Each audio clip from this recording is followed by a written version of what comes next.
कभी सोचा है कि सिर्फ एक क्लिक या एक छोटा सा एसएमएस कोड किसी की पूरी डिजिटल जिंदगी को कैसे हाईजैक कर सकता है?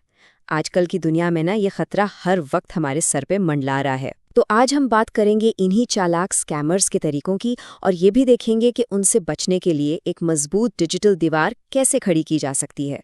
ये बात साइबर सिक्योरिटी की दुनिया का समझें निचोड़ है। बड़े से बड़ा एंटीवायरस, मजबूत से मजबूत पासवर्ड, सब बेकार हो जाता है जब कोई स्कैमर किसी के एतमाद को हैक कर ले।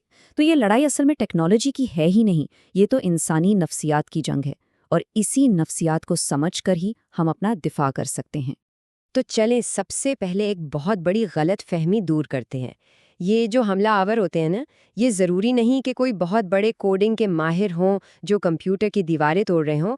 अक्सर वो बस एक अच्छे कहानी सुनाने वाले होते हैं जिन्हें सिर्फ किसी को दरवाज़ा खोलने पर राज़ी करना होता है। और यही यही इनका सबसे बड़ा हथियार है। वो डिवाइस को टारगेट नहीं करते, वो इंसान को टारगेट करते हैं। इसी चीज़ को सोशल इंजीनियरिंग कहते हैं। मतलब ये कोई डिजिटल चोरी नहीं, बल्कि ये एक डिजिटल धोखा है जहां हमला आवर टेक्नोलॉजी से नहीं बल्कि नफ्सियात से खेलता है।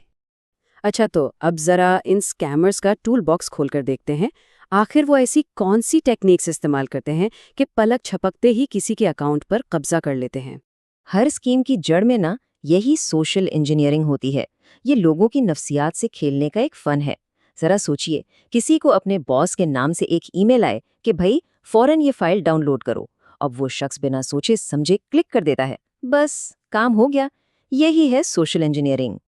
और फिशिंग इसकी सबसे कॉमन मिसाल है। इसमें होता यह है कि हमलावर एक ऐसा जाल बिछाता है जो बिल्कुल असली लगता है, जैसे कोई बैंक्स की वेबसाइट हो या फेसबुक का लॉगिन पेज। फिर एक डरावना सा मैसेज भेजा जाता है, खबरदार आपका अकाउंट खतरे में है, फौरन यहाँ क्लिक करें।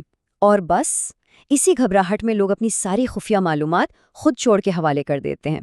सिम स्वाइपिंग शायद सबसे खतरनाक हमला है। यहाँ हमलावर किसी शख्स को नहीं बल्कि उसकी मोबाइल कंपनी को बेवकूफ़ बनाता है।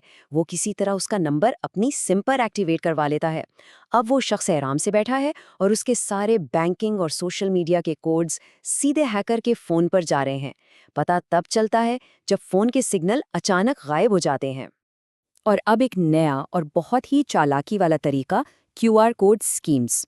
होता यह है कि हैकर एक बड़ी दिलचस्प ऑफर के साथ एक क्यूआर कोड भेजता है। कोई भी उसे एक लम्हे में स्कैन करता है और बस अनजाने में उसने अपने व्हाट्सएप का कंट्रोल हैकर को दे दिया। अब वो हर चैट को लाइव देख सकता है और जिसका अकाउंट है उसे कानो कान खबर तक नहीं होती। तो सवाल ये उठता है कि जब हमला हो रहा हो तो उसकी निशानियों को पहचाना कैसे जाए? चलें, अब इन रेड फ्लैग्स पर बात करते हैं जो बताते हैं कि कोई अकाउंट खतरे में हो सकता है। अच्छा, खतरे की निशानियों पर बात करने से पहले ये जानना भी ज़रूरी है कि ये सारी मालूमात आ कहाँ से रही हैं।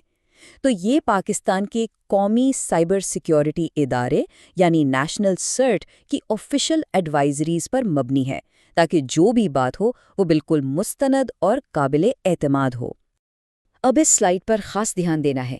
ये एक तरह की इमरजेंसी चेकलिस्ट है। अगर कोई अचानक अपने अकाउंट से लॉग आउट हो जाए, ये एक बहुत बड़ा रेड फ्लैग है। फौरन दोबारा रजिस्टर करना चाहिए।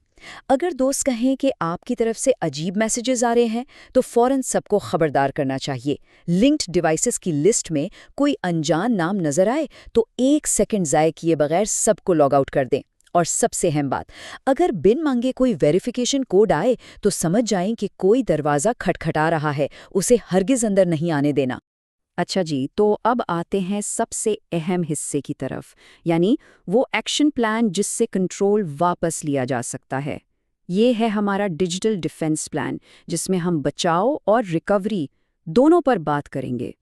तो पहले बात करते हैं बचाव के तरीकों पर, यानी अपनी डिजिटल शील्ड, अपनी ढाल कैसे तैयार की जाए। सबसे मजबूत हथियार है 2 स्टेप वेरिफिकेशन। इसे आज ही ऑन कर लेना चाहिए। सेटिंग्स में जाकर इसे ऑन करें, एक 6 हिंसों का पिन सेट करें जो सिर्फ आपको याद हो। और हाँ, सबसे अहम बात, अपना रिकवरी ईमेल एड्रेस लाजमी डालें। इस स्टेप को बिल्कुल भी नहीं छोड़ना, क्योंकि अगर कभी पिन भूल गए ना, तो यही ईमेल है जो फौरन अकाउंट वापस दिला सकता है। अब कुछ ऐसे डिजिटल उसूल हैं जिन्हें हमेशा याद रखना चाहिए। देखें, वेरिफिकेशन कोड और पिन एक डिजिटल लॉकर की चाबी की तरह हैं। ये कभी किसी को नहीं देने। कोई भी ऐसी ऑफर जो सच होने के लिए बहुत ज़्यादा अच्छी लगे, वो ज़्यादातर झूठी ही होती है। अगर कोई दोस्त मैसेज पर पैसे मांगे, तो बेहतर है कि उससे फ़ौरन कॉल करके कंफर्म कर लिया जाए। और हाँ, महीने में एक बार अपनी लिंक्ड डिवाइसेस की लिस्ट पर नज़र डालना बहुत ज़रूरी है। लेकिन अगर सब कुछ करने के बावजूद भी अकाउंट हाईजैक हो जाए तो फिर क्या करना है? घबराने की बिल्कुल ज़रूरत नहीं है। इसके लिए भी एक पूरा रिकवरी प्लान मौजूद है। चलें इस पर एक-एक करके नज़र डालते हैं। व्हाट्सएप का जो ऑफिशियल रिकवरी प्लान है ना, वो बहुत सीधा साधा है। सबसे पहला काम, ऐप को डिलीट करके दोबारा इंस्टॉल करें। फिर अपना नंबर डालकर नया एसएमएस कोड मंगवाएं। और ये है सबसे अहम लम्हा।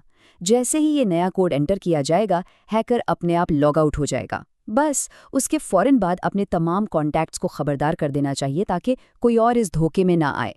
हाँ, एक सूरत हाल हो सकती है। अगर हैकर ने अकाउंट पर पिन लगा दिया था, तो फिर शायद 7 दिन इंतज़ार करना पड़े। अब ये इंतज़ार थोड़ा मुश्किल तो लगता है, लेकिन ये असल में एक सिक्योरिटी फीचर है। इसका मतलब ये है कि इन 7 दिनों में कोई भी हैकर भी मैसेजेस नहीं देख सकता, यानी डेटा पूरी तरह महफूज रहता है। तो इस सारी बात का निचोड़ क्या निकला, यानी असल टेकअवे क्या है? आखिर में बस एक बात याद रखने की है, बड़े से बड़े सिक्योरिटी सॉफ्टवेयर या ऐप्स ये सब सिर्फ औजार हैं। इन डिजिटल चोरों के खिलाफ जो असल और सबसे मजबूत दिफा है ना, वो है हमारी अपनी समझबूझ और हर मशकूक चीज़ पर सवाल उठाने की आदत। टेक्नोलॉजी एक ताला तो दे सकती है, लेकिन हमारी आगाही ही उसकी सबसे मजबूत चाबी है।